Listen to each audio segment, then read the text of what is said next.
Hey there, welcome back to Reddit Dating, the best channel for Reddit cheating stories. Be sure to like, subscribe, and hit the bell notification for more stories like these. Now, let's get into the video. I've abandoned my family, and I'm fine with it. I'm composing this from my RV outside a cafe with free internet service. I've gone over this in my head a million times, but I assumed writing it down might help me clarify my thoughts. I left my family a little more than a week after D-Day. My wife is 36 years old, I am 37 years old, and my daughter is 13 years old. It's been nearly 6 months since that day. I stumbled across her affair by chance. I was completely clueless. I thought we had a good marriage. We had a lot of intimacy, we would chat about things for hours, and we had date nights on a regular basis. We had both common and individual interests. We were in good health and fitness. Was it good? Or was it just me thinking that? My wife, let's call her Eve, cheated, thus she clearly preferred another man over me. And she couldn't possibly love me if she could betray me like that. I was thinking she was my best friend, but it turns out she wasn't. In retrospect, I can see that I was probably seeing everything through rose-colored glasses. I honestly thought my family cared about me. I thought I was adored. I guess I was the fool. I arrived home late from work because I had to attend a safety training class. She was dozing on the couch when a message with emojis appeared on her phone. Emojis like the ones I'd use if I texted her? I snooped around and discovered what had been going on for at least 5 months. I knew the AP, let's call him Adam, because he was a co-worker of hers. I'd even been to his house for a barbecue and met his family. He was married with 3 children. The youngest is only 2 years old. Something just clicked in my thoughts as I was reading the messages. It drastically altered my life. I went from adoring Eve more than anything to hating her to becoming blank when reading their letters. It's not just about her, it's about everything. I went to bed completely numb, took pictures of the messages, and didn't sleep at all, only stared at the ceiling. Eve was the next day, and I went to bed without disturbing her. She complained of neck ache as a result of lying on the couch all night. I wasn't really paying attention, I just recall thinking that everything seemed muffled, like if someone had turned down the volume on the universe. I was taken aback by how little I cared. I felt almost nothing. Shouldn't I be angry? I didn't say anything at breakfast as my wife and daughter talked. They didn't seem to notice anything out of the ordinary about me. Or even acknowledge my existence. But I wasn't feeling like myself. I felt like I was someone new, someone I didn't know or understand, dressed in the old me suit. I went through the motions of daily life, went to work, and did all the usual things. The only change is that I kind of stopped speaking. Unfortunately, I realized that no one seemed to notice. It's as though I never existed. I began to realize that Eve and my daughter did not truly love me. I was in the house with them, but they didn't really interact with me unless they needed something from me. They spoke at me rather than with me, if that makes sense. I'd experienced these agonizing aches that would come and go. They would utterly overwhelm me at times. I wasn't feeling well. I wandered around like this for 5 days before Eve asked if something was wrong during dinner. I think I only said 3 words to her and my kid during that time. I didn't even respond to her query. Instead, I made a I'm fine / don't know face and started eating. She seemed to be fine with it. I didn't go to work the next day. I work for the local power company, where I fix power lines and other things. I brought several miscellaneous items as well as my camping / hunting gear. I didn't have much of a plan. I put it in my car and drove about the neighborhood for a time, eventually ending up at the kitchen table, waiting for my wife to return home. She arrived home with a few bags of goods and began unpacking by telling me about her day. I was just sitting at the kitchen table in agony. Apart from a brief glimpse when she entered the kitchen, she didn't even look at me. Daughter came in and did the same thing. Their backs were turned to me, and they were discussing some trivial item for sale. I've never felt so rejected, undervalued, or alone in my life. I felt completely invisible, as if I weren't there or didn't deserve to be acknowledged. I was reflecting on our lives, and all I could see was that they didn't give a damn about me. They probably never did because I was just a bystander in their lives. They didn't care about me. I was a useful and convenient prop. I was hit with a wave of anguish, cried, but they didn't care, so I became enraged, very enraged. I rose up, grabbed a glass of water, and threw it hard at the tiles over the sink. It just blew up, and glass fragments showered down on everything. They both whirled around, furious with the H. When they saw my distorted tear-soaked face, they froze, unsure what to do. It was awkwardly quiet for a long time before I spoke. Eve, I know everything about your infidelity with Adam. I was astonished at how clear it came out because I was clenching my jaw so tightly that it hurt. What? My daughter asked Eve. Is that correct, Mom? Eve began to try to explain. She gave me a short glance and replied, sorry, I can explain. Then she returned her attention to our daughter, and they began squabbling. It was like if I was invisible or something. Hello. Here comes the glass thrower. After a few minutes of observing their increasingly heated disagreement, I simply walked out and into my car, looking out the window at them as they continued to argue in the kitchen. They had no idea I had left. I remained there for a few more minutes before giving up and driving away. Eve tried to phone me after about 15 minutes, then call after call after call, then a deluge of texts from both of them. I simply ignored it and ultimately shut off the phone. The following day, I took half of our money and called my supervisor. I told him I wasn't sure when I'd be returning.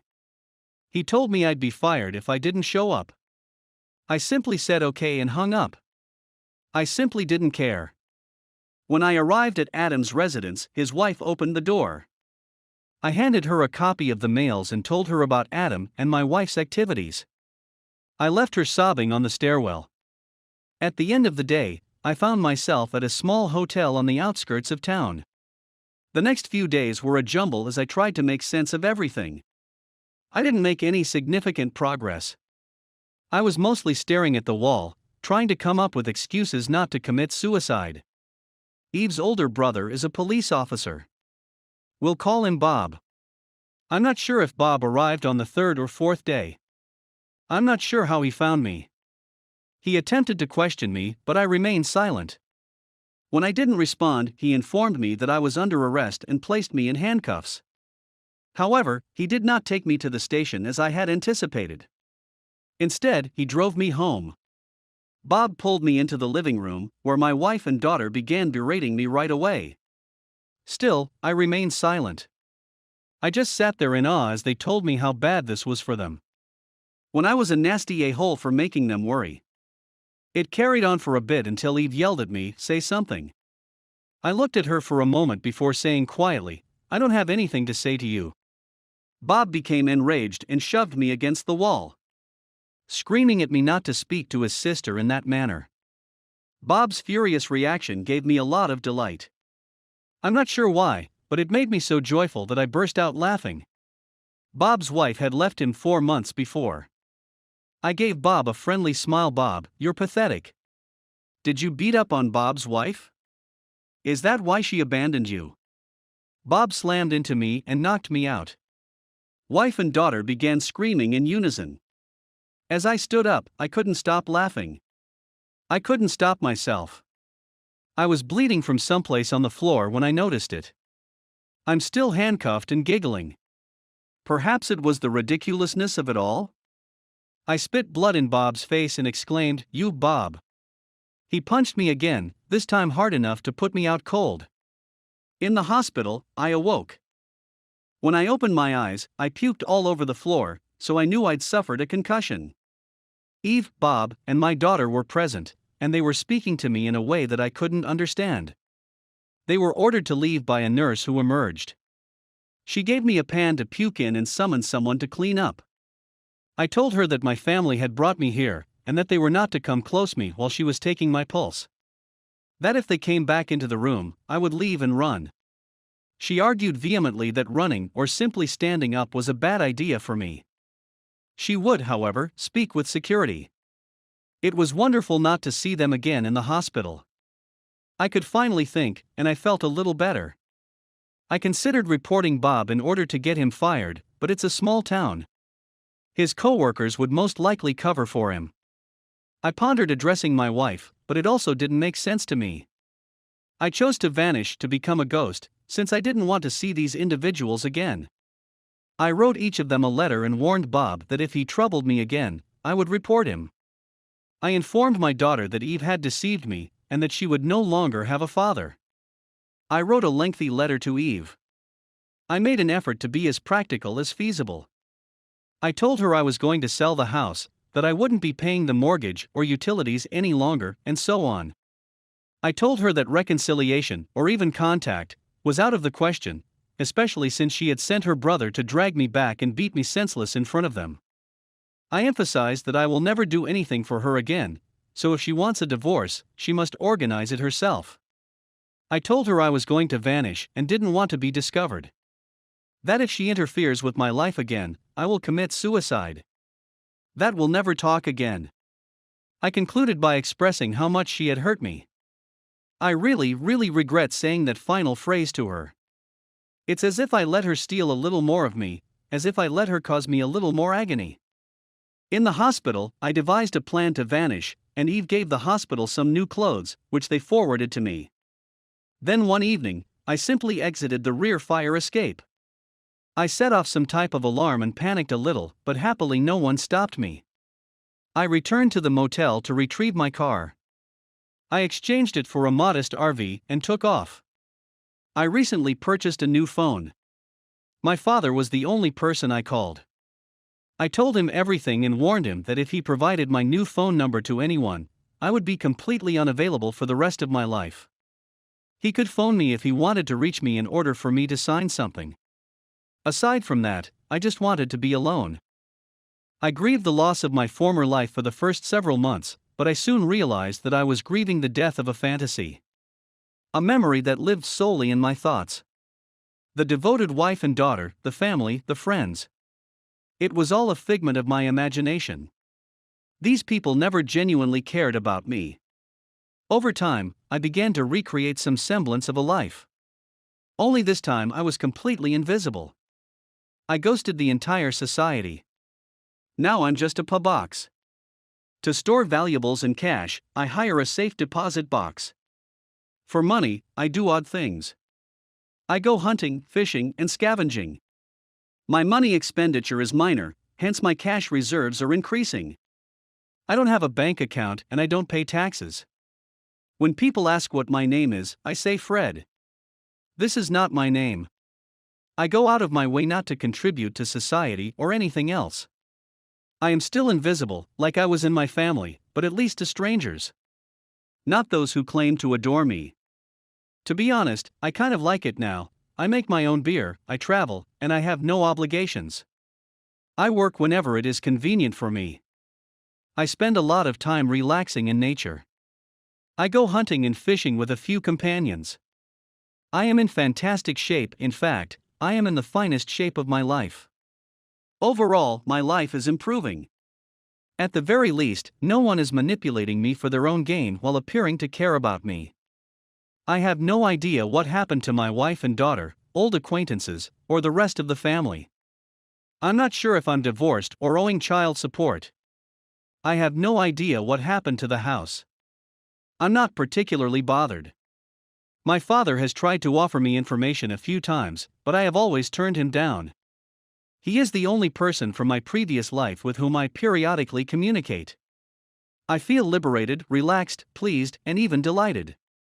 I don't have much, but I don't require much either. When I reach the end of the line, I will sell everything and burn the remaining funds. I'll make certain that there is nothing of worth left to remember me by. Then I'll walk into a national park without anyone knowing and vanish for good. I like to go to retail malls, railway stations, and bus stops and just observe people. There they are, all the men who used to be like me. Men who sacrifice themselves for a society and families who don't care about them, men who work themselves to death with no acknowledgement or gratitude from anyone. They are constantly guilt-tripped, pressed, and urged to do more and sacrifice more. More and more meaningless rubbish, designer clothes, a bigger house, more of this and more of that. Never received a thank you, no expression of gratitude or appreciation. In most situations, there isn't even a smile. They try to deceive themselves, just like I did, by refusing to accept reality. But I see it in them, just like I used to, and they know it deep down. I'm familiar with their vacuous million-mile stare. I used to have one like it. Thank you for listening. It was good to get this off my chest.